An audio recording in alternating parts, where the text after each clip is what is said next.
It's time to talk about the very best comic books that you can buy this week. We've got 5 big indie comic books. We've got a couple Marvels and 1 DC, so it was a heavy indie week. So that means it's good news because all the good stuff is coming out on indie comics this time. And here to talk to me about that is the man behind Comical Opinions and Weird Comics DC, Gabe Hernandez. How you doing, Gabe? I'm doing just great. Thank you for having me, Wes. It's good to be here. Well, I'm glad you could make it. These are very exciting. Let's get into what I think has been perhaps the best comic book of the year so far. The Keel Lock, the Artisan Wraith #4 from IDW, Livio Ramondelli. This is the sequel to the original series. Obviously, we're heading towards the end here. Now, I will say this because you hadn't read this so far. If you hadn't read the previous 9 issues, this thing would be a bit impenetrable. We're very far along in the stories and the characterization. What I really like about this issue is it really starts to flesh out and explain why these 2 bounty hunters are so close and they look out for each other so much. We find out, obviously, the female bounty hunter had survived the Keel Lock and was saved as she was being hunted down by the one that can cloak. It was a really cool part of the story, but we get a lot of information about the Artisan Wraith and what his big plan is, and he has suckered the Legion to come into this planet that he's been taking care of, and he wants to use them so we can go and kill the founders. It's an interesting speech. It's an interesting plan. And this is kind of a transition issue to get to the final climactic battles that are going to happen. I think Livio Ramondelli's art is just absolutely spectacular. This is a book about robots. Everything in here is robots. They're all of assorted shapes and sizes and different capabilities, capacities, but they're really treated as humans with humans' feelings, human emotions, human interactions. And you definitely do pick that up in the dialogue and also in just the little subtle gestures of the characters through the way they're posed and how they interact in the panels. So it's definitely kind of off the beaten path from a sci-fi perspective, but if you want to see kind of an interesting, almost a human story about robots kind of dealing with these big cataclysmic type conflicts, this might be something that you'd be interested in. So I would recommend picking it up. Yeah, but start from issue one. Definitely read the original series before you jump into the sequel and be caught up, because this would not be the issue. This is not a jumping on point. This is a point of confusion if you hadn't read it. Now let's go on over to a comic book that would be in consideration for Comic Book of the Year. Although since the Cimmerian Hour of the Dragon was already released in Europe years ago and has been translated and re-released here in America, I don't consider it an original work from Ablaze, but Julian Blondell, Valentin Secher, once again just bringing the heat on this comic book. What an amazing adaptation of Robert E. Howard's work. We got some really cool stuff. There's a heart. There's an undead army. Conan needs to get this artifact and get another army ready so they can take care of this. I believe it's a sorcerer that's going to be resurrected and stuff like this. And it's just fantastic. I really wish every writer out there that came onto a character that was not original, it was someone else's creation, treated that creation with as much love and respect that Julian Blondell and Valentin Secher are treating Conan in this. It is such a wonderful adaptation. This is one of the highest rated comics I've ever had the pleasure to review. It is just that good on 2 levels. The first one is this is an original story from Robert E. Howard. So basically it's an adaptation of the original material. The adaptation is almost perfect. You don't lose a drop of the nuance. You get the complete story, you get the dialogue, everything hits. As far as adaptations goes, it's practically perfect. And then Valentin Secher's art is gorgeous. I would say the only minor thing on that one is sometimes it's a little too dark, but other than that, it's phenomenal. I mean, this looks cinematic, and I mean that in every best way possible. You couldn't hope for a better Conan comic. Puts anything that Marvel did to shame. I mean, honestly, it's not even close. I'm not sure how many of these Cimmerian comics that were released in Europe there are left for Ablaze to bring over and adapt and release in the U.S. market. I hope it's another 3 years of work at least, because I am absolutely loving these. These are absolutely perfect. Conan is one of my favorite characters, and there's a reason this stuff is absolutely fantastic. If you don't like dark art, you might be interested in this next one, G.I. Joe Saturday Morning Adventures #4 from IDW, Erik, Burnham, Dan Schoenig. This just embraces everything that was wonderful about the cartoon. We've got GDs involved and Cobra's morons, and obviously G.I. Joe has to come in and save the day. but it's the dialogue. Erik Burnham gets every single one of these characters' voices perfect. And then the art by Dan Schoenig, it looks like the cartoon. I can't imagine there being a better like adaptation of the cartoon itself. It's just amazing that this is coming out there. G.I. Joe has been bad from IDW for a long time, but this is a breath of fresh air. This comic looks almost like an exact reproduction of the cartoon, right down to a little the more you know sort of public service announcement they have at the end with Lady J. I mean, the dialogue is perfect. The art is perfect. The story is accessible for kids, very family friendly. I mean, just everything about it looks like the cartoon just moved onto a comic book, but it's not one that's ever been done before. So if you were looking to translate from one to the other back again, it's almost seamless. This is a great G.I. Joe comic if you love the cartoon. Yeah, this has been a really good week, especially for the indie comics. The big two stuff isn't nearly as good, but it's all about indies this week. And there was a new one out from Daniel Warren Johnson. I'm a big fan. I'm also a huge fan of wrestling, which I know he is as well. I believe he's been to a couple of the AEW shows in Chicago and whatnot. And this week he debuted Do a Powerbomb from Image Comics. He's a writer and artist, which is where he's at his best. If you love pro wrestling and you love Daniel Warren Johnson's art, this comic book is going to be amazing for you. If you're familiar with wrestling, it's going to be very, very accessible. But he's certainly looking at the darker sides of wrestling and some of the behind-the-scenes stories that aren't so nice about the wrestling industry. But you can see he's doing it with reverence. He loves wrestling. I still think Crimson Cage might be better, but obviously I've read that full story. But Do a Powerbomb #1 definitely has a chance to outdo it because this thing is fantastic. When you brought it up on the list, and I'd heard about Do a Powerbomb before, but I hadn't read it until you said, oh, we're going to cover it. And I read it, and I was blown away. It is amazing. So, but it's not because it's a wrestling comic. It's a wrestling comic, but at the heart of it, it's a family drama because you're talking about the mom who is a wrestling superstar, and then you have a daughter that's involved. And there's a story about legacy and grief and real human drama, real human emotions, and there's a supernatural twist that comes in. So it's not just about wrestling. There's some magical shenanigans going on.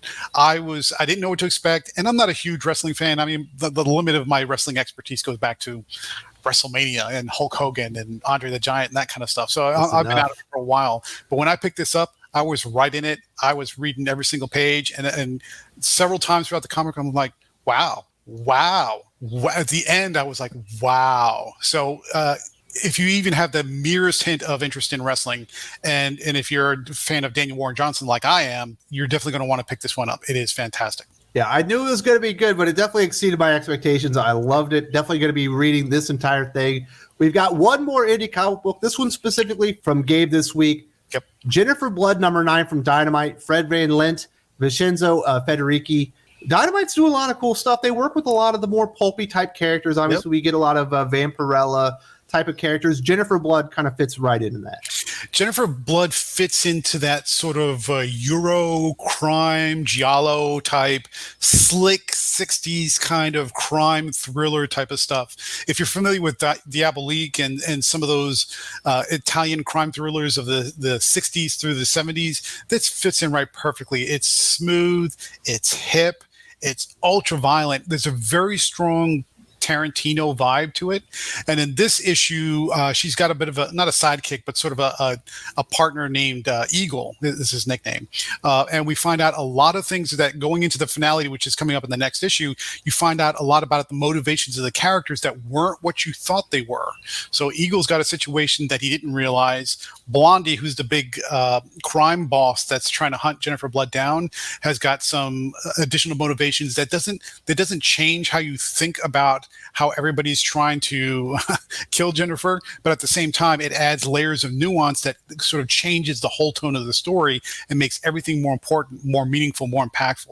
So if you like crime thrillers, especially if you like that sort of hip, cool Italian sort of Euro trash vibe to it, you're going to love this comic. This was a great week for indie comics. We could have added a couple more on there, but we do want to cover the big two a little bit.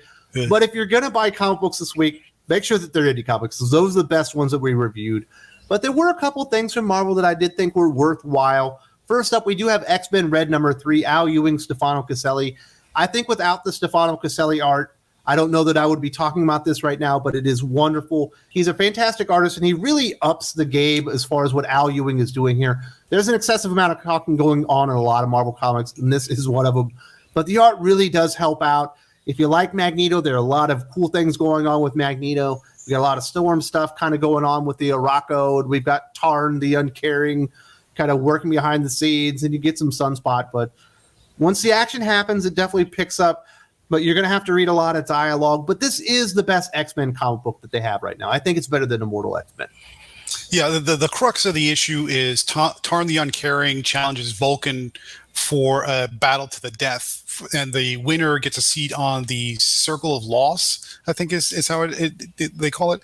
And so there's all kinds of political shenanigans going in the back end, because knowing that one or the other could take a seat on that circle could have some political impacts for what's going on Mars. The first half of the issue, there's a lot of talking. I mean, Magneto, Sunspot, Storm, everything that's going on with just the maneuvering and people trying to figure out motivations. There's a lot of talking. So it's a bit of a slog to get through the first half. But once we get to the second half, where the fight in the arena actually kicks off, then it picks up immeasurably. So it's a tentative recommend. The first half is not so great, but the second half is fantastic.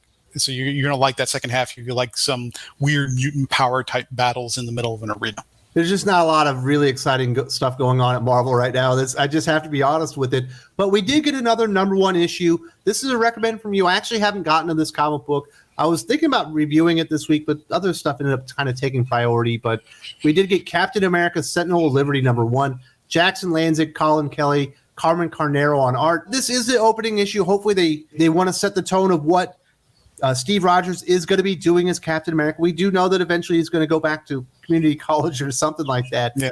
But, he's got to get some enemies going and stuff, and you're definitely recommending this one. Yeah, this was a tentative recommend just because I wanted to get something out there.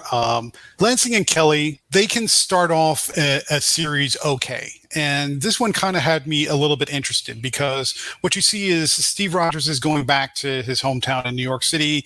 He takes the apartment that he grew up in when he, back in the early days of the 20th century, and he's trying to settle into a new sort of quiet status quo. He's almost acting like the old man he knows he is.